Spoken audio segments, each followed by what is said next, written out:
We have a wonderful panel for you this afternoon of amazing individuals. Dr. Shauna Pandya is going to introduce her panelists. She is a multi-talented, multifaceted woman, and I'm calling it that she's going to have a TEDx talk called Sex in Space. So let's put that out into the universe and make sure that that happens. And welcome, Dr. Shauna. Thank you for being here.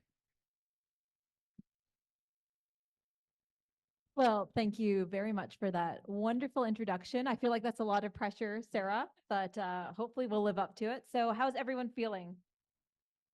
Okay, that part of the room's feeling great. How are the rest of you feeling? Wonderful. So we have a phenomenal, stellar, some might say, panel for you this afternoon.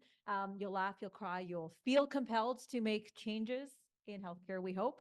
So without further ado, let's set the stage. So the title of our panel today is Healthcare at the Frontier.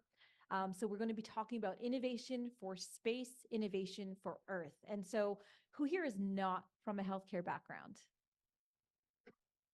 All right. So just to kind of brief you as to why this is a challenge, when we talk about the challenges of space flight, we talk about the challenges of radiation, isolation and confinement, distance from Earth, altered gravity environments, and of course, the hostility of everything from regolith to altered day-night cycles. And in addition, we also have to deal with being resource limited, deal with the challenges of working with lunar regolith and dust, which can cause skin, respiratory issues. So that's space, but there may be some similarities with our greatest challenges on Earth. And as you know, here at the Analog Astronaut Conference this year, we're very centered around sustainable development goals, which include healthcare equity, clean water, closing gaps in equity and poverty, all of which is related to health, because the World Health Organization, for definition, is not merely the absence of disease, but the presence of physiological, and spiritual well-being. So we would posit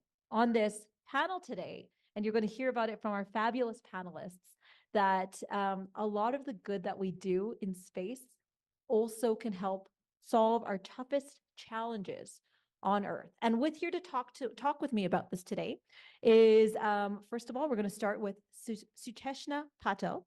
She is the CEO and founder of Humans in Space, as well as its spin-off company, Mobility Z. And you're going to hear more about that as she goes into her introduction. And then we'll go to the next slide and another slide down.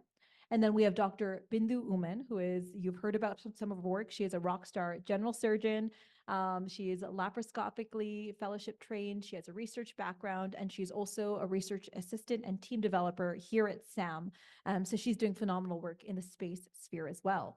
So that's about it from me, because I want to hear about our phenomenal panelists. And we will also be having our final panelist, Dr. Emmanuel Urquieta, who is the CMO, Chief Medical Officer of the Translational Research Institute for Space Health, as well as an emergency physician. His job is literally to evaluate technology that can help drive astronaut health in space, and also potentially positively impact space or healthcare on Earth. So with that, let's get to our first question in our first 3 to 5 minute opening statement. I would like our panelists to address what are you working on, and how does that pertain to space medicine, and what led you to this problem space? So we'll start with you, Sucheshna, and then we'll take it over to Bindu. Right. So I see a lot of you, some of you are not from healthcare field here, but you will relate to the problem. So the problem I'm currently working on is injuries in space. So how many of you have ever had injuries in your life? If you raise your hand. Look around. Yeah. So this is the kind of issue when you say like the kind of issue you should work on would be the similar that is faced by astronaut in space as well as people on Earth. So injuries is so common, and musculoskeletal injuries are something that happen over time. Like if you are doing some kind of a job every day, then occasionally you will have musculoskeletal injury if your hand is in not right position and you are every day doing the same task. So similarly, similar thing happened to me. I'm a biotechnologist and an engineer in background, and all my life I was pipetting, doing research, and one fine day I couldn't go to work the next day because I had a big lump on my hand, and I was like, okay, pipetting is my job, my hand is not working. That's That's kind of like a big issue for somebody who is completely 24/7 working on research, on several projects. So I realized that, okay, I need to go to orthopedic surgeon on Earth. So I'm currently explaining you the scenario of what the issue is on Earth. So I went to a orthopedic surgeon and the appointment was like 5 months away. And during that time, I did telehealth visit. That couldn't diagnose this problem. So being at the most profound state in the country and being on the most profound country, United States, I was not able to get care sooner. So that made me thinking, being an engineer, worked on digital products, worked in startups, and having a research background, engineering background. So I started working on a solution almost like 3 years ago. I think Shauna was the first person I connected when I started to learning about the space health issues and all those. So I realized, okay, we can develop a solution. There was sort of a eureka moment when I developed this technology and then patented the technology, and the ball started rolling from there. So Humans in Space Inc. Developed like 2.5 years ago, when I decided to work on different kind of projects which will lead to space health. And Mobility Z Health is the first project, which is a software as a medical device, which will screen, remote patient monitor, and diagnose people with musculoskeletal injuries in future. But right now, we are more working towards the screening pattern of musculoskeletal injuries and remote patient monitoring. How this particular problem relates to space is, when we researched, musculoskeletal injuries were one of the top issues that astronauts are facing, because maximum they are using their hands to do all the stuff, and especially for extravehicular activity, they have to fight the stiffness of the gloves and do things. So over time, they may develop this MSK issues. And then when we researched with the help of a team, we realized there were multiple papers with MSK issues. And that's how this particular problem relates to a remote location, which is space. And the same problem would be similar to people here in the remote locations on Earth who do not get care sooner. So that's how we come building Mobility Z Health, which is access to care, increasing health equity, reducing disparities in health. And yeah, I'll stop now for. That's great. I have so many follow-up questions, but before we get to that, I want to get to Dr. Bindu Uman, who is doing fabulous stuff in the space sphere. So Bindu, go ahead and tell us what you're working on. So I'm a general surgeon and I still continue to practice, but I also love space, and the idea of doing surgery in space is obviously fantastic. And so it's an area that's still difficult to really study on Earth. There's many aspects of it, but what I do now is I practice as a surgeon. That's my primary work, but I also work with Kai Stotts here at SAM. And the idea is to, other than the initial construction and being a helping hand, is to also help him design the medical bay. And the idea behind that is to be able to have something that's fully functional, that we can come in, do medical simulation, do surgical simulation, see what works, break it down, rebuild it, and in that way see what would actually work out in space. And that would of course be the long-term goal. We don't plan on doing anything in microgravity, but we would love for people to come and test out equipment, technology, ideas. And it really is a collaborative process, because as a physician and surgeon, I know what I need to do something, but I don't always know how to get that. So it involves a lot of industries, a lot of collaboration. Thank you so much for that background. So I have a question for both of you, and maybe Bindu, since you have the mic still, we'll start with you. So when we talk about this concept that I first learned about on one of my underwater missions, and it was this idea of same, but different. And basically one of my crewmates had this amazing shirt where it was like this underwater aquanaut, and his umbilical kind of snaked up into this umbilical of an astronaut on an EVA. So this concept of same, but different, I think also applies to healthcare technology innovations for space and for Earth. And in some respects, a lot of it makes sense in that we're dealing with very similar problems of access and in closing that gap. But are we somehow siloing this problem a little bit too much? Is it too disparate when we're trying to solve the problem space of healthcare innovations that can be applied to the space, healthcare space for astronauts as well as on Earth? Um, I want to make sure I understand your questions, and it's just to make sure, are we just laser focused in on solving these medical problems? Yeah, my question is about when we're looking at solving for space, solving for Earth, let's talk about the pros and the cons, like how much of it is relatable, translatable, and how much of do we also need to, watch ourselves and police ourselves saying, well, it's not actually, we're putting a square peg into a round hole. So how much of what side of that argument do you fall on, or do you fall in the middle? Well, I think it's definitely an exciting topic, but I do think that sometimes, we're working with what's available, and our current systems are very much, when we talk about medicine and space, are focused on stabilizing, evacuation. We talk about very specific injury patterns, and we're not always thinking long term, and that's what we do need to do. We have to think about a spectrum of disease processes and how we apply the technologies, because for the most part, I would say, we're not all expecting to be injured out there. That happens over the course of a lifetime, but we're really focusing in on all the possibilities of injuries and medical problems that can happen. And that's what I think we do focus on. But I think a lot of it has to involve prevention, and then finding how we can use technology or equipment that can be applicable more broadly. Yeah. Great I hope I answer. answered your question. You did. Okay. And so similar question for you, Sucheshna, when your Mobility Z application was initially geared towards the space population, how easy or hard has it been to adapt that for the terrestrial population? Was it just plug and play, or did you have to make a lot more customization to make it more relevant to the terrestrial population? So I would give a little contradictory statement than Bindu, who said that. We love contradictions. If this turns into Maury, if you throw chairs, we're here for it. Yeah.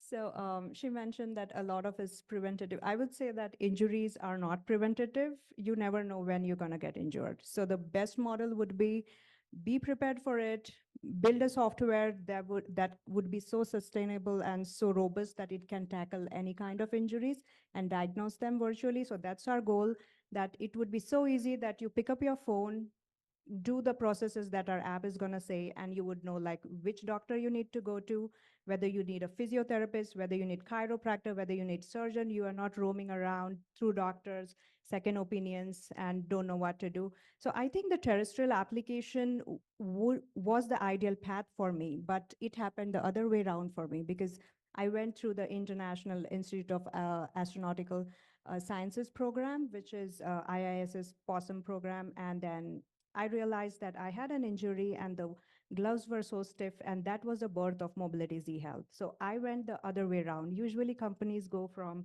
having a terrestrial application and then they go for space at the end. So I would say that current challenges are towards the terrestrial application mostly. It's a bit simpler for us to create do the experiments in analog missions, go in a remote location, but to mimic space, we are currently tackling the challenges to have that kind of environment and experimentizing more towards like how we can have the similar approach with zero gravity. Will there be glitches in the software? What are those challenges? So we're currently studying those at this point. Perfect. And we'll just cycle back to the first slide. And so while we're talking about, test beds, this is the Analog Astronaut Conference after all. So tell me about your experience in test beds and in analog environments. And then, what insights, how did that fuel your medical innovations, your aha moments, any solutions you created? So Sucheshna, we'll start with you. I would say it's a lot of learning. Since I started, I have been transitioning through my career. First, I was engineer, then I was biotechnologist, then researching around, then digital products, and now building an entire company. So I would say that there's a lot of learning. In different trajectories. So anybody of you who are founders or building companies here, I would say learning was something that I never stopped from last 3 years.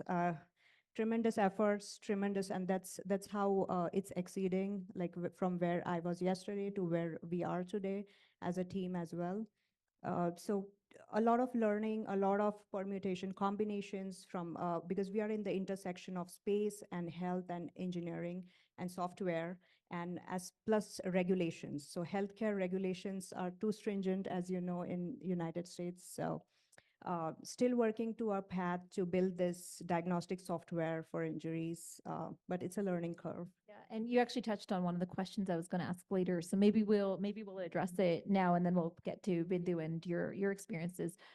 What with the regulatory framework, both for getting innovations out there for space, for Earth, is there a big difference between the two? Is it easier to get out innovations in analog environments in space, and or is it much harder compared to Earth? And what would you change about that? I would say currently they are very hard at this point on the planet right now. We are trying that how we can have, because healthcare system is pretty fragmented in United States. So we are trying to see that how we can still have the innovation at the same time abide by the regulations. So that's a challenge. But I would say in space, when they are currently formulating things, it shouldn't be fragmented. They should have a centralized system, and I think they're working on it. And more of like data challenges, because right now the data with Epic and Cerner are the two systems. So a lot of healthcare innovations are splitted between two, and new things are coming up. So for us as Mobility Z Health, we just want to be a puzzle piece that would fit in the organizations like Cerner, Epic, anywhere, so that way we can make that innovation happen and be helpful to people. But we don't want to be a standalone solution, because that is not going to happen if we are standalone. Being in the United States, we have to fit in the system. So I would say for the space, they would probably develop a centralized system. That way this problem wouldn't occur. So that's a lesson learned. For sure. And I'm sure there's so much more discussion we could have about contextualization. Hopefully we'll get to that. But Bindu, I want to get to you now. We don't see a lot of surgeons in the wild, and we love it when we do. What was your entry point? What was the first time that you decided that maybe there's more to surgery than the OR? And, take us through your analog experiences and, when you saw that you could bring your innovative and surgical background to do good for analogs, and also maybe bring some of those lessons learned back to the OR. Sure. So, the analogs is such a great test bed, as you said, for one, training people who are not in the medical field, two, for testing out innovations. And there's, things that I'm very passionate about is, for example, bringing robotic surgery into the applications for space, bringing portable equipment like ultrasound for diagnosing, maybe even treating, thinking about things like, as a surgeon, how do you operate in space? How much training does someone need to do procedural treatment and care? And how do you manage things like sterility? How do you contain fluids? How do you keep your instruments sterile? What kind of environment can you have when contamination is a real challenge? And so that's one aspect of it. I just want to say the good thing about space is there's no 5-second rule if you drop an instrument on the floor. Yes, it is true. No, but even thinking about like if you were actually thinking about doing deep space medicine, I'm operating, I'm focused on my patient. How do I keep my instrument from floating away? The haptics of it is something that we're still dealing with robotic surgery on Earth.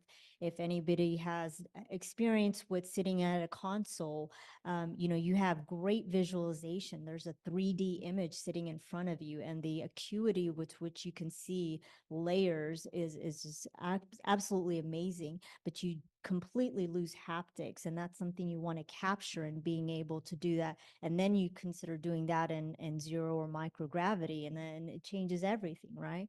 And so that's just one aspect of it. Obviously, we can't do that necessarily in an analog, but there's many ways that you can train people on what to look for, the skill set, diagnostics. Those are all things that we can bring into the analogs.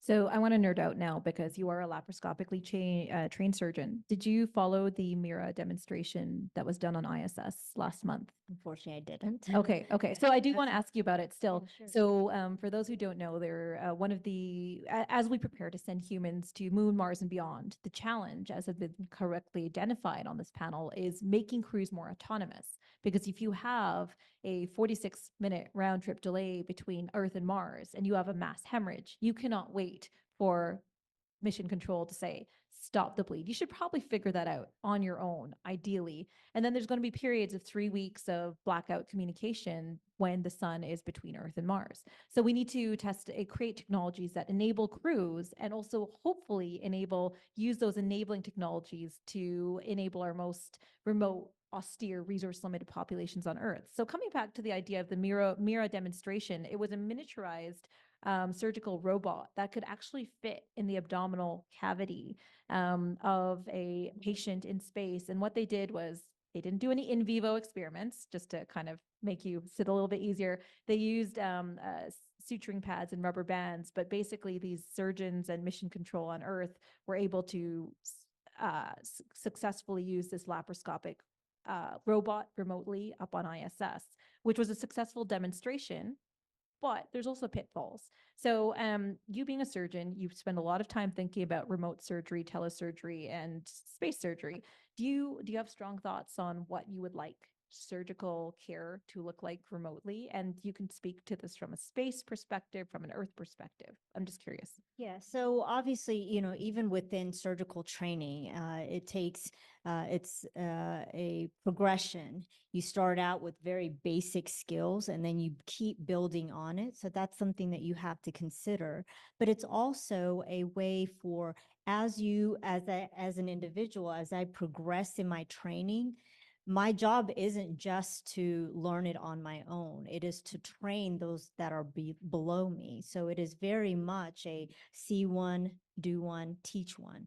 And that's something that we do have to think about taking. So if you had one very experienced person who is in deep space, they can easily train somebody to do multiple and have multiple people. So not everybody has to be equally trained. And then I'm sorry if I lost track of some of your question, but as a surgeon, I do think about it as building on what you have, and then taking that forward around you. But then another aspect of it is being able to know how to troubleshoot when something doesn't go the way. You can easily train a machine to operate. It's not that hard. If you have, if I were to operate on the majority of you, your anatomy is going to be pretty consistent. I know where to find things. That sounds like a threat, by the way. No, I just imagine you operating on all of it. your key structures. No, but the point is that, the things that you can't account for are the anomalies, the variations. And then how do you account for that? Not everybody's going to have a CT scan that shows how your body is mapped out, or do you want that ahead of time so that you can plan for things like that? And those are the things that I think about. Yeah, fun story about that. This is super nerdy. Probably only Bindi will appreciate this. But I just did one of my advanced ultrasound certifications, and we have to do a practical exam as part of that. And, I was scanning the popliteal vein. And of course, all of the patients I did during training, normal anatomy. And of course, on the final exam, they had a duplicitous. They had a duplicated vein that, if, like at first I was like, oh, let's just ignore this extra vein. And then it's like when you're out in the wild as a physician, you have to be prepared for the zebras as well as the horses. So it's to your point, it's not just the 90 or 99% of times when things go as expected, but how do we train our technology for those use cases? Which brings me to my next question. So we'll come back to Sucheshna. You operate within a portfolio of space solutions at Humans in Space. So can you tell us about the enabling technologies, both, and we're going to, because I know the hot topic within space and healthcare innovation is AI and machine learning. So let's talk about specifically extra AI technologies that enable your work, and then we can also focus on AI. So currently we are working on the SAMD solution in mobility Z health, but the other products that we're going to work on is skin infections. And that next is like heart health. You already know about the cardiac arrhythmia, the patches. And so those were, I was kind of debating between mobility Z health's injury diagnosis software and the heart health when we started on. But we realized that this would be a more promising solution because heart health, almost everyone is doing that. And MSK, this is something innovative. So we went through multiple programs.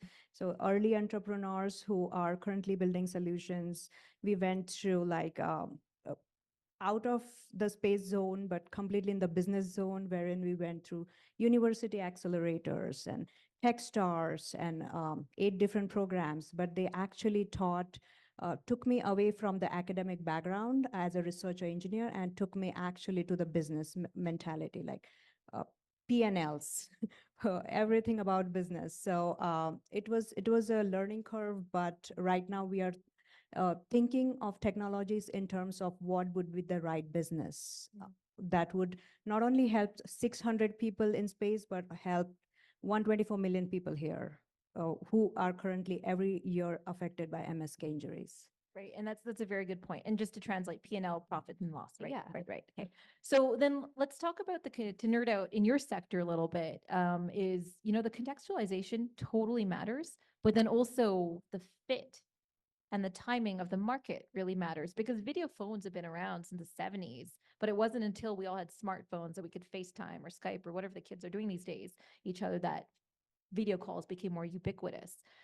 So how much of a challenge is it are you constantly adapting to what the market demand is, especially since, as you say, like the space innovation sphere is cool to most people, but it's not it's not a large market. Anytime you're fundraising, you're going to an investor, they're going to say, okay, but show me the 1.5 trillion market cap. That's what they're interested in. So how are you gauging that when you're actually trying to put useful innovations out there?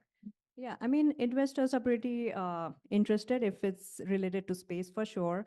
But when they come to the practical solution, okay, how much money I'm putting in and how much I'm going to get out, space wouldn't be something that they are looking for. So then they look for, okay, this is the 124 million market that you're looking for. So that would be something they're interested. So we are constantly pivoting, constantly structuring our value proposition in a way that we are in a right product market fit. So don't want to put more of like business lingo here, considering the health. Please do. We're going to teach you whether you want it or not. Don't say we didn't do anything for you guys.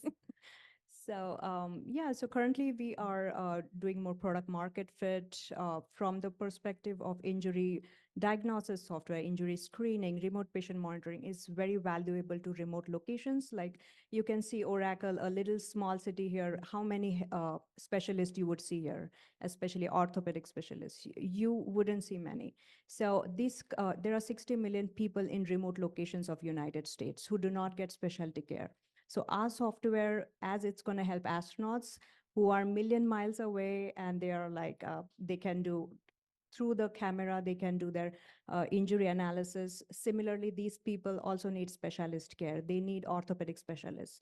So we are like working on our UI, UX, working on our workflow process in a way that it would be easier for them having just probably a kiosk in their town, and where they can input the information, and then that information, the orthopedic specialist who may be coming to their city like maybe once in 3 months could get their information. So we are constantly in a phase where we can help those 60 million, we can help the 600 people in space, as well as we can help the urban suburban population of 124 million who are helping, who wants a solution which would be remote care. And they cannot find immediately orthopedic specialists like me who has to wait for like months to get the orthopedic care. Totally. And at this time, I just want to see if Emmanuel has come in. If you guys see him, just tackle him and just drag him, kicking and screaming to the front. And then also, I told you, I threatened you guys that we would make you learn, but I'm also putting you to work. So in about 15 minutes time, you guys will get to ask our panelists questions. So start thinking ahead. But coming back to our panelists, I want to ask you, you're not just doing this for the sake of doing something cool for space. You're not just doing this for doing something cool in a really cool test bed. You ultimately want this to be adopted for your astronaut populations. How easy or how hard has it been to work with the space agencies who would enact this, who would send this up to ISS or on a commercial mission? Has that been a challenge, or are you early on in that journey? I'd like to hear about that. Yeah, it has been a huge challenge fitting this into the space equation because it has to be TRL, certain TRL level to get it on ISS and have a pilot out of it. So we are a little bit early because we were extremely busy building the technology in a right way, having the right product market fit, going through 8 different programs, making sure what we are doing would have a trajectory towards what we want to go for. So yeah, it has been a challenge, but feels like right now would be time within 6 months when we will reach that TRL level to send our software to ISS and further go from there. And just to translate TRL, technology readiness levels, so just getting advanced technologies. Bindu, over to you. How have when you're developing your innovations, your concepts for medical bay and protocols, have you put those forth to not regulatory bodies, but agencies that may enact these in on human missions, or are you a little bit early stage? I would have to say we're at an early stage, and I would say that our ideas, or my goal is not to sell my idea of a medical bay necessarily. I want it to be something, and that would be way down the road.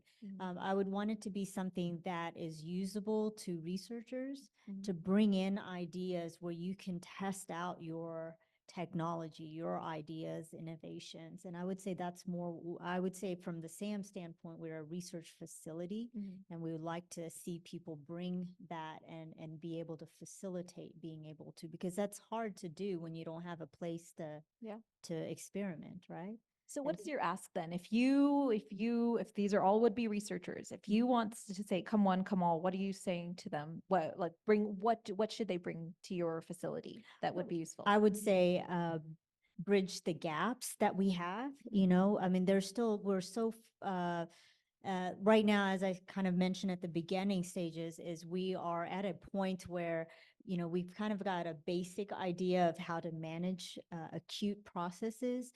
And then we need to figure out how to do the long-term things. If you're on this 8 or 9 month mission to Mars, how do we manage the waste? How do we manage, sterility, cleanliness? Come up with the ideas that would allow us to do those procedures, because it's already been demonstrated that you can do minor procedures in microgravity, but there's a lot of other things that go towards doing it in humans, and that's what we need to figure out. Yeah, perfect. And then Sujeshna, did you have any thoughts on that? Do you have any asks for, anyone out there who may help empower your work? Yeah, absolutely. So we are constantly in a process of, bringing in more people to our team. So if anyway you're feeling interested about MSK software that would be used for space and Earth, or have that drive wherein like you can help millions of people through working with our company, then definitely feel free to say hi. We can have a discussion, and yeah, we are constantly in the hiring phase, I guess. Perfect. So I want to just pick up on something that Bindu said, that's bridging the gaps. And we're going to come all the way back to Earth. And let's talk about what are our greatest challenges on Earth that maybe some of these space innovations can help address. And Sucheshna, you kind of touched on it with the fragmented different healthcare systems we have. I internally shuddered when you said epic. I don't know how Bindu felt, but anyone who's dealt with that, yes, yeah, I'm seeing some nods. So what are some, if I were to ask you for a top 3, top 5, top 100, what are healthcare problems that keep you awake at night in terms of the terrestrial sphere? So being in the OR, one thing that I see just that really breaks my heart is how much waste we produce from packaging. I mean, every hospital I've worked at, I've asked them, can we not recycle the plastic? Can we not package this differently? Can we not use, reusable? And everything is because of ease. Everything is, you go with the cheapest, the most easiest thing to do because you want to turn the OR over. I don't want to take that to another planet. And so, one great innovation is 3D printing, just printing what you need. But then what do you do with that, And so trying to find more innovative solutions so that we don't take our Earth problems for medical issues and just take it to another planet. That's something that really does keep me awake. And because I Yeah. contribute to that. And that's a great insight because, we are here talking about sustainable development goals. Sustainability is at the core as one of those core goals. And like we said at the very beginning of this panel, you can't take it all with you and you are severely limited by mass volume power, ease of use. And so that might be, that's going to be my next question. So start thinking about that. What are things that we're doing well on Earth that can spin into space? But before we do that, I want to hear from Sucheshna as to what are your top 3, 5 problem spaces in healthcare on Earth? So just to reiterate, the problem spaces as in with our current product or? No, not your product, with healthcare, with, what's wrong? Or is everything going great in healthcare on Earth? Have we figured everything out? No, I don't think so. Again, the data problem, we need a centralized data. And right now, like as an astronaut can be on one spaceship and that astronaut can be on other spaceship. So I think they are already working on, Trish is working on a solution where they could have a centralized data system. So that astronaut, if goes in another space station, could have the similar. So I think the similar things we need to have on Earth, wherein the there could be a centralized data system. So being a patient with one system, then we have to go again in the other system. So that always causes an issue. And especially for innovations to come out, it's pretty slow because of all this fragmentation. So I would say if we can improve that in the healthcare system, that would be great.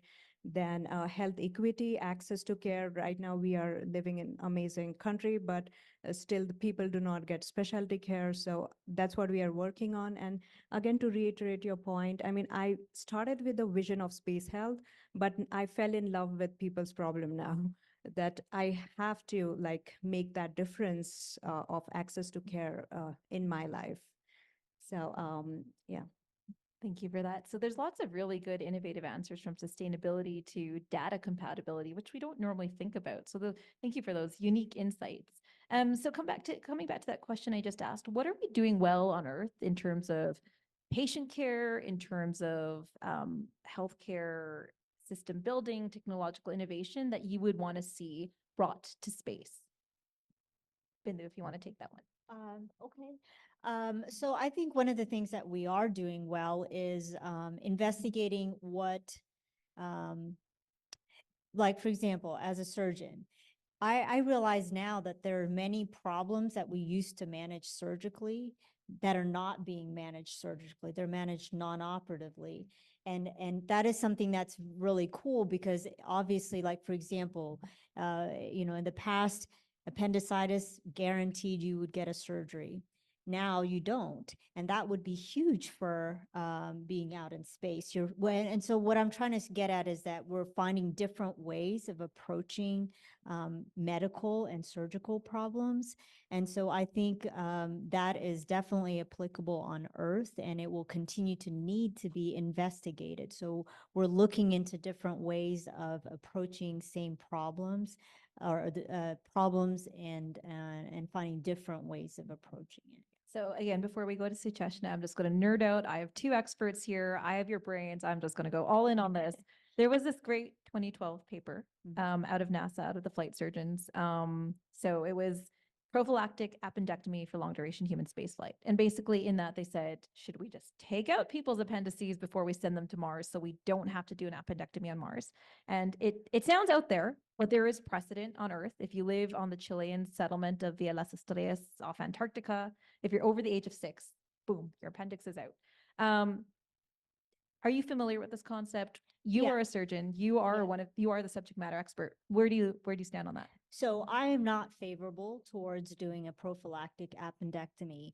I know that in the space literature, they've talked about, and I can't unfortunately find remember the exact paper, but they talked about doing prophylactic, meaning preventative, like doing it when you're not having a problem with it. So doing prophylactic appendectomy and cholecystectomy, which is removal of the gallbladder.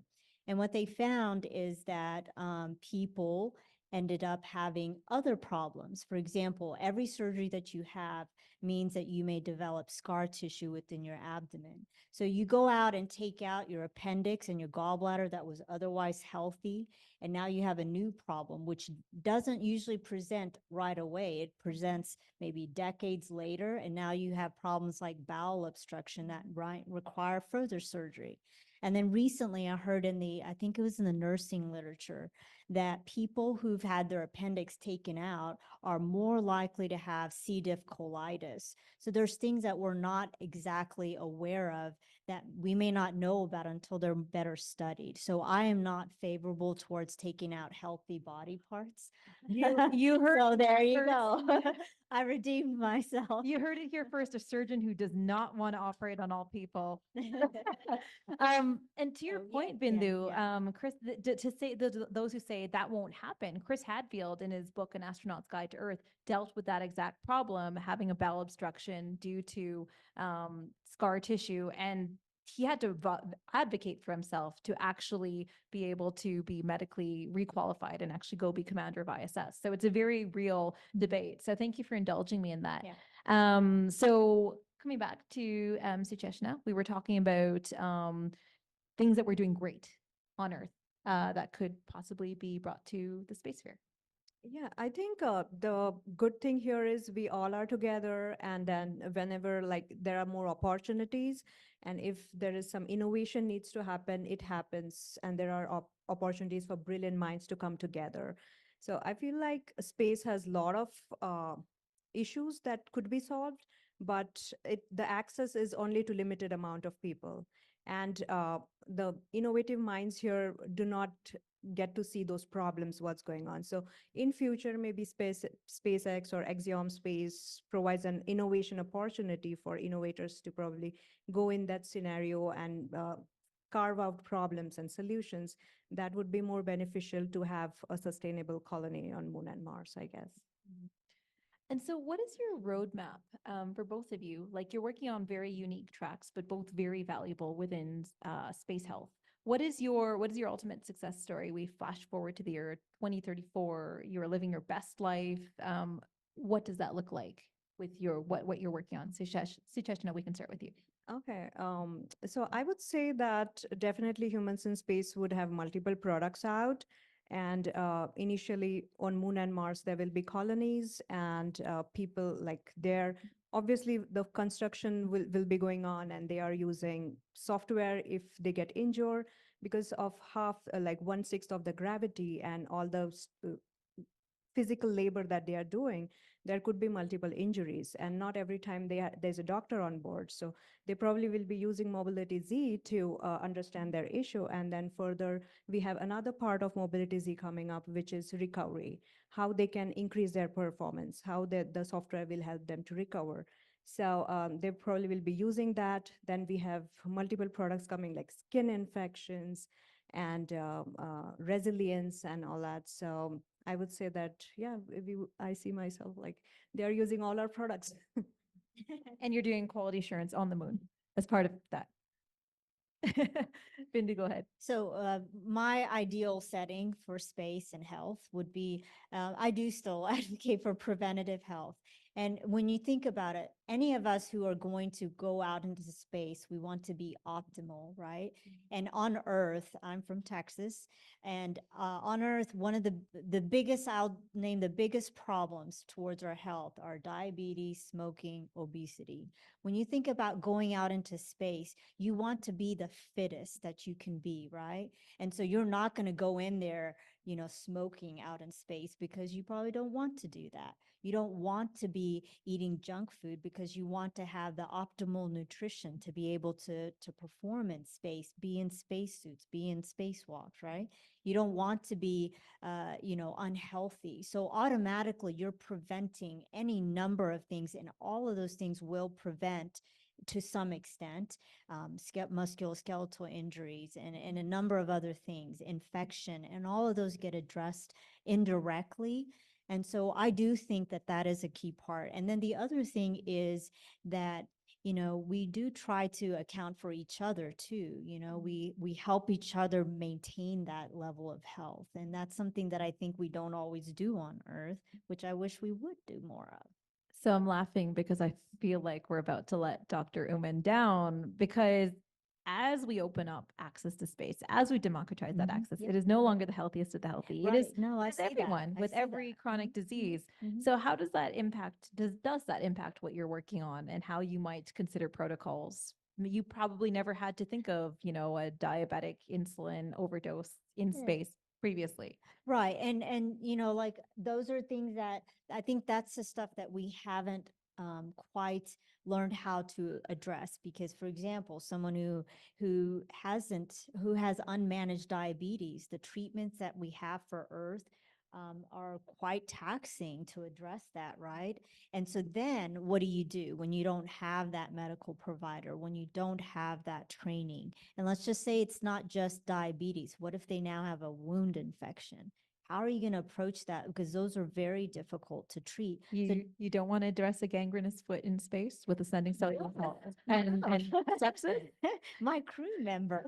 I don't want to lose my crew This is member's what you train foot. for, doctor. Yeah, so that's what I'm saying. So we're right now very much looking at stabilizing, evacuating problems, but we have to think about the long term and how do we train people? And that's where, you know, we're kind of at that middle line where you can easily train people how to hold pressure for a bleed. You can train people how to administer medication, but how do we, because right now I believe on the ISS, the crew medical officer gets about 60 hours of training, and they don't even have to be an MD. So obviously they do get support from Earth, and evacuation for major medical problems may, you know, low Earth orbit, they could get back in 24 hours from the moon, 3-4 days, you could stabilize someone. What do we do in the long term?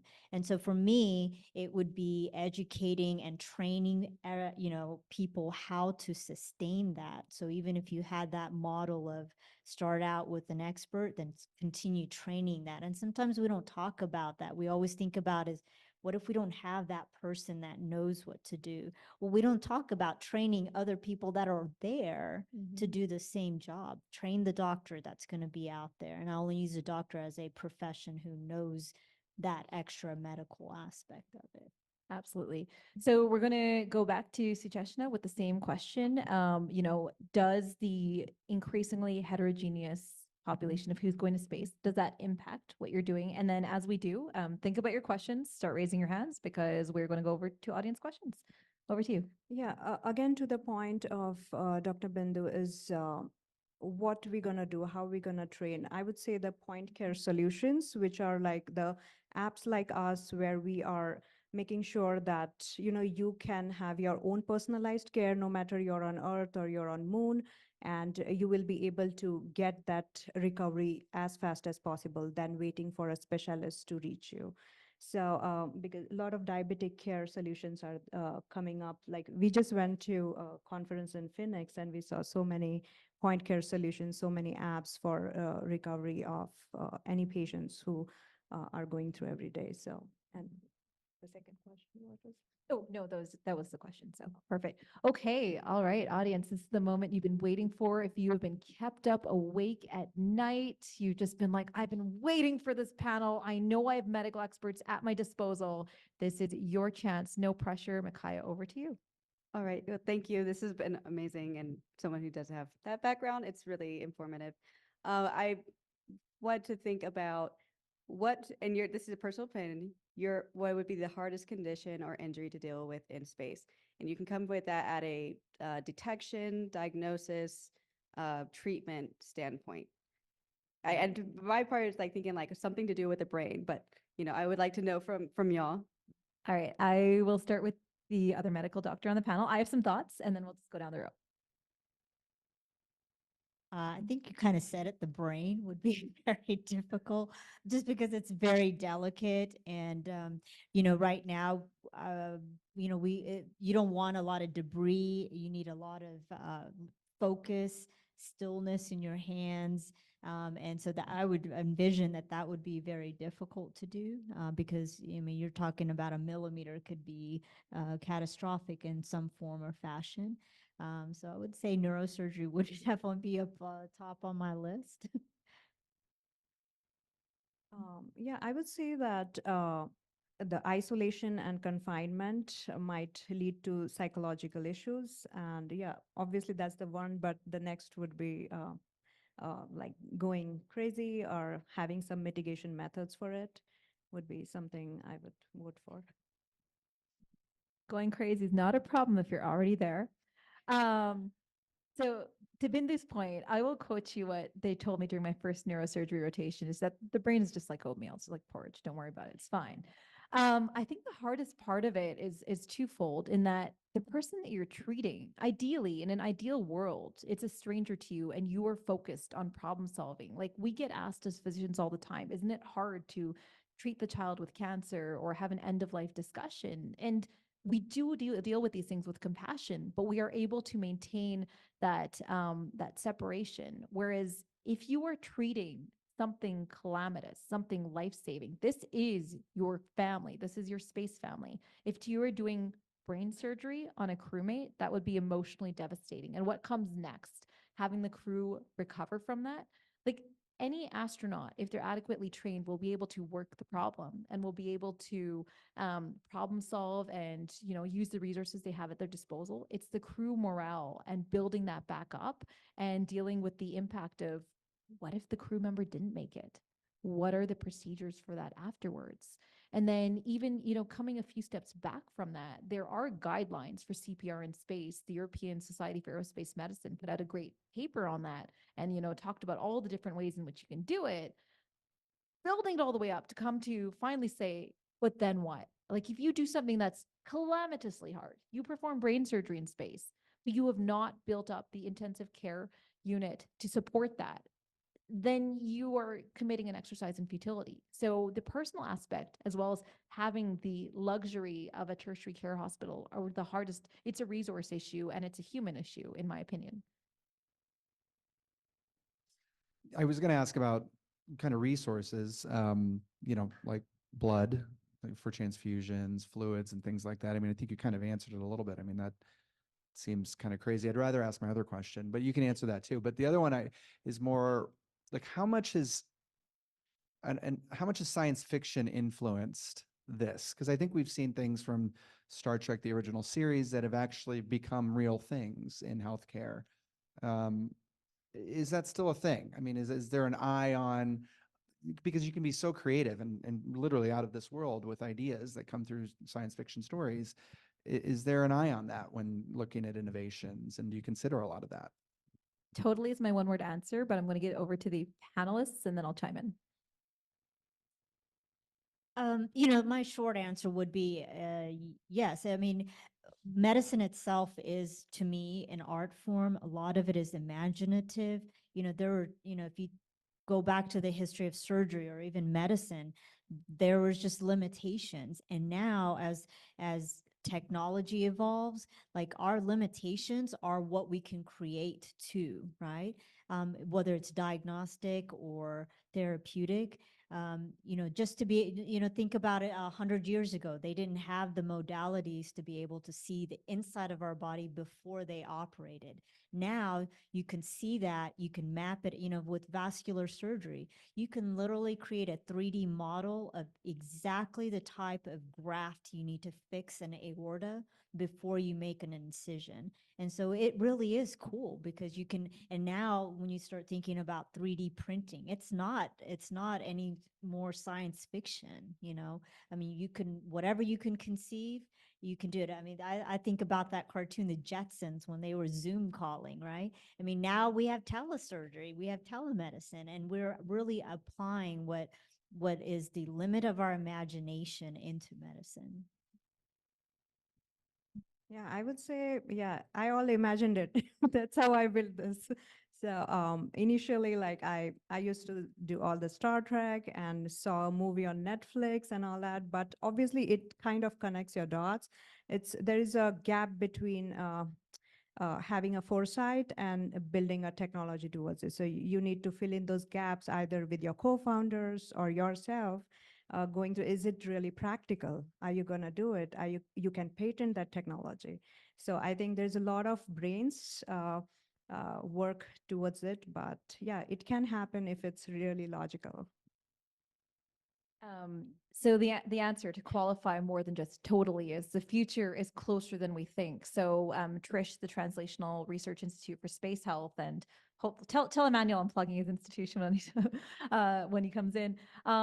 They're like DARPA for space health. The stuff they've funded is incredible. They've literally funded lettuce that produces your medication. So we have this problem in spaceflight is what if our medications expire? What if their stability is decreased in the higher radiation microgravity environment? So what if we just grow our plants and grow our medications with that? They're working on the concept of freeze-dried blood because the challenge with blood is you need to keep it refrigerated, and it has a very finite shelf life. So then the other potential that we explore is, well, what if this sounds morbid, but stick with me, we match a crew based on their blood type. So if I, get into a mass hemorrhage, I'll just go up to Bindu and say, hey, buddy, we're the same blood type. Want to share? Or you could also bank your blood ahead of time, but then you would also run into the refrigeration problem. So this is something that's on the horizon, but it's a lot further than it was previously, where if you have freeze-dried blood, you're overcoming the refrigeration problem, you're overcoming the shelf life problem. So that's on the horizon. And I have this bad habit of volunteering Eric Antonsen for things when he's not here. He will be here tomorrow. He literally authored the paper on that. So go bug him about it. I see Fanam's cheering that on in the background. So then quickly, rapid fire, things that came from science fiction that are reality: Gattaca, gene synthesis, human enhancement. That is happening today, and it's happening both in cancer and gene therapy.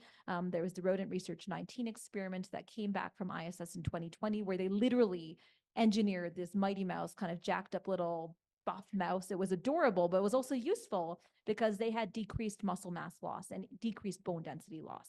The future is closer than we think. O'Neill cylinders, Space Odyssey 2001, artificial gravity, rotating space stations. One of the companies I advise, Above Space, Vast Space, are both engineering artificial gravity platforms. What else? Exoskeletons. NASA has babies in space.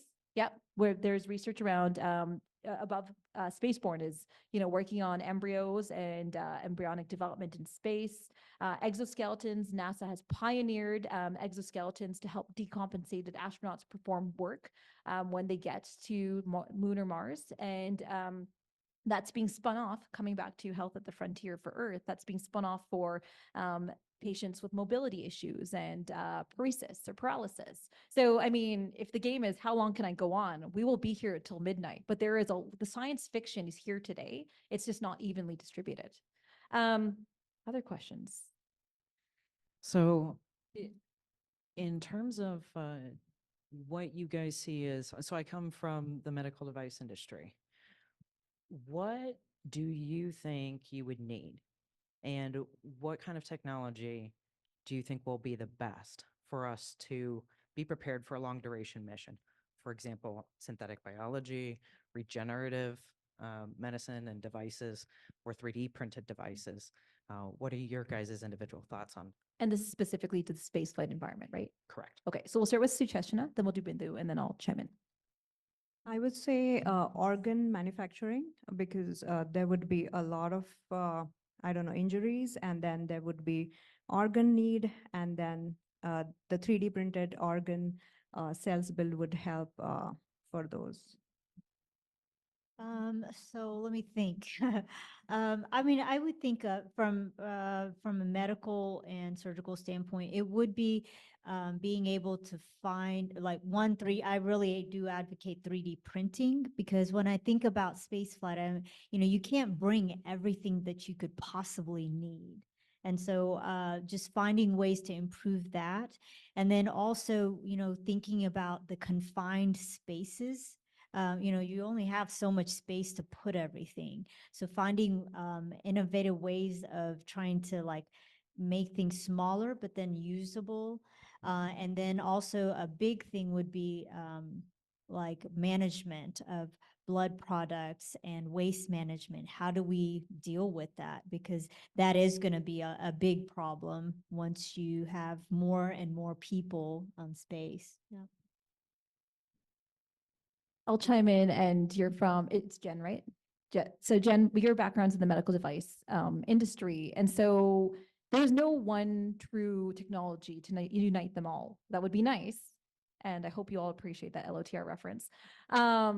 It's going to be, the answer is regulatory. Like it is, we need, like when we talk about the challenge of the spaceflight environment, at the one line summary is human health. The multi-line summary is radiation, isolation, confinement, distance from Earth, altered gravity, hostile environments. The more nuanced version is the XMC, the top 100 list of the exploration medical capabilities, 100 medical conditions that will cause you duress, distress, or impact your mission or kill you. So then what are the enabling technologies? Is it diagnostic imaging? Is it 3D printing? And then on top of that, what do they adhere to the constraints of the spaceflight environment, mass, volume, power, ease of use, long shelf life? But then coming back to the business perspective is we can have something that creates all of that. But if you were going to a VC to raise money saying, hey, I have this great problem, we'll treat all of 600 people, you will be laughed out of the pitch room, right? So you need the funding mechanism. And then you also need the regulatory framework that will help enable that.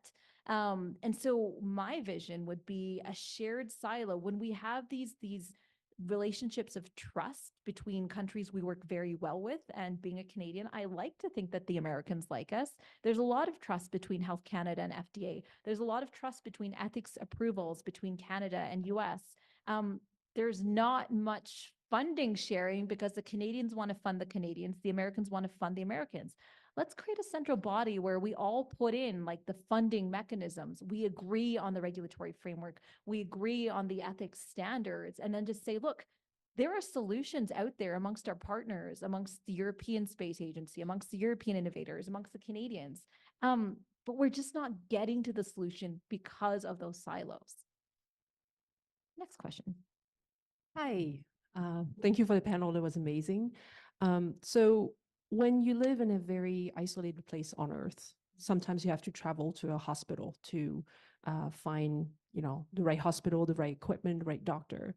Imagine in the future there's a hospital on Leo, right? What would be the kind of indication or the type of conditions that would motivate people to be sent up to space to get care? And specifically in low Earth orbit. Yeah. That is a great question. Bindu, we'll let you take that one first. So what would it take? Is that correct? Okay. Okay. I would say it would be the very acute type of musculoskeletal type injuries. There would be some minor medical problems that you can. Let me think. It would be things like just normal routine medical problems. And primarily that has to do with the fact that right now our current limitations of what is possible on the ISS and in low Earth orbit really has to do with stabilizing a patient, evacuating them, and it falls under acute life support or acute trauma life support. So that's what we're capable of doing. Then you start thinking about the chronic medical conditions, sepsis, long-term, multi or organ system problems like kidney failure, liver failure, dialysis. These require a lot more in terms of the knowledge that it would take, and a lot more in terms of if that chronic condition becomes more acute, and you're talking about IV infusions and needing medications that you might run out of very quickly to manage those problems. I think that would be more difficult. Now, the good thing about doing those things in low Earth orbit is that, as long as you can find a way ride back home, you might be able to stabilize anybody for 24 hours. But beyond that, days might make the difference between life or death and what's available out there. Right now, we don't have the capability of dialyzing somebody, or we may not have enough medication to manage someone who's in sepsis. So those chronic, like very long-term critical care things are not things that we could manage. So I would say that I was wondering if IVF procedure would be better in microgravity, whereas in LEO, or better than Earth. So that would be something to be researched upon. Uh, yeah, yeah, yeah. Well, I don't know if I'm the right person to answer that, to be truthful. IVF is already hard on Earth for many people, so I don't know that it would. I would not like to answer that question because I don't know enough about it. Yeah. I was just wondering because that question was nice. Yeah, three things come to mind. I was going to say two until the last question. So, we've seen the proof of concept with the Astro Access phenomenon already. And that's where they did successful parabolic flights with folks who had mobility issues. They were quadriplegic, paraplegic, and for the first time, they weren't limited to translating, in their wheelchair. And I don't mean to sound ableist, because I know that wheelchairs are also an access device. So I don't mean to say that, but hearing the testimonials from these folks who have successfully flown a parabolic flight, they were experiencing 3 dimensions for the first time, and it was life-changing. And that's coming from, the folks who've been experiencing mobility limitations and also experiencing 0G. So that would be one answer. The one that's on the horizon, and Jen, you and I had a very good conversation about this yesterday, is drug development. Pharmaceutical development is just about to be blown wide open. In the past year, we know that the microgravity environment lends itself to growing crystals that are bigger, that are more uniform. And a really cool proof of concept that just came back in the past 6 months here is that one of the biologics that we use for autoimmune disorders, it's very hard to manufacture. It's extremely expensive, and it's not shelf stable. So every month, every 6 months, whatever the frequency is, patients need to go into a hospital and get an infusion for an entire half day, an entire day. And that has an impact on your day-to-day function. The way they were able to manage and manufacture this drug in the 0G environment meant that it was more shelf stable. So now they could administer it as a subcutaneous injection. So now you can train your patients to give this injection, this drug, at home. Think of the impact on the quality of life. So that's a game changer. That is a huge promise in LEO. That is part of the new cislunar and LEO economy, I think. And then finally, coming back to the question of IVF, that, some of our colleagues, some of them are here. I know Angelo's here. He works with Spaceborne. That company is working on what the embryo does. Can it survive in the microgravity environment? And we know from mice embryo studies, the first time this was done, it was not successful. Several thousand mice embryo died, and we thought, okay, it's not possible. And then someone said, well, what if it's a habitation? Like, what if it's the nursery environment itself? That's the problem. And so then the Chinese, I think circa 2010, did that experiment, but with a better incubator. And they were successfully able to demonstrate blastocyst cleavage. So it's not that it's necessarily better as to what the science says, but at least we know it's now possible. So, the future for innovation, device development, healthcare is just ripe for innovation. And my hope for you as we get to the end of this panel today is that all of you burgeoning explorers, astronauts, innovators are like, oh my gosh, I have ideas. And my hope is that you're going to, come up to us, pick our brains throughout the course of this weekend, because that's what we're here for. We're here to empower our future as explorers up in space and on Earth. And hopefully that's what we've done. Amazing. We only have a few minutes before the next speaker. So I do want to make just a quick question. We were talking about the conversation of insurance. So as space starts to open up, obviously that, even now, commercial astronauts, I'm sure there's some exclusion somewhere that insurance companies are busily going to be underwriting. Do you have any comments on that before we close? I do, but I will let my panelists go first. My goodness, I don't know how to answer that question because I deal with that error, regularly, and I would love to offer free care. But I think something that Shauna said earlier is that, right now, especially early on, these are going to be your crewmates. You are going to, I would do everything. In fact, I would do anything for any of y'all. As long as you didn't sue me, but because that is, one of it is, that's kind of the purpose, is that healthcare on Earth is very expensive. And then there's the liability of it. And so there's insurance from different standpoint. There's the healthcare insurance that you have, and then there's the insurance that I have, which is my liability insurance. And so, those are different aspects of when we talk about insurance. But I think bottom line is, until we literally are now living on Mars and have a life like we have on Earth, everybody is so crucial to your own survival. You don't know what skill set that every person brings, and I'm going to do my best to save them, and even now, if I was out anywhere, I mean, there's laws that try to protect you, but why wouldn't I try to? So insurance is very difficult to say because it's an Earth created problem, I think.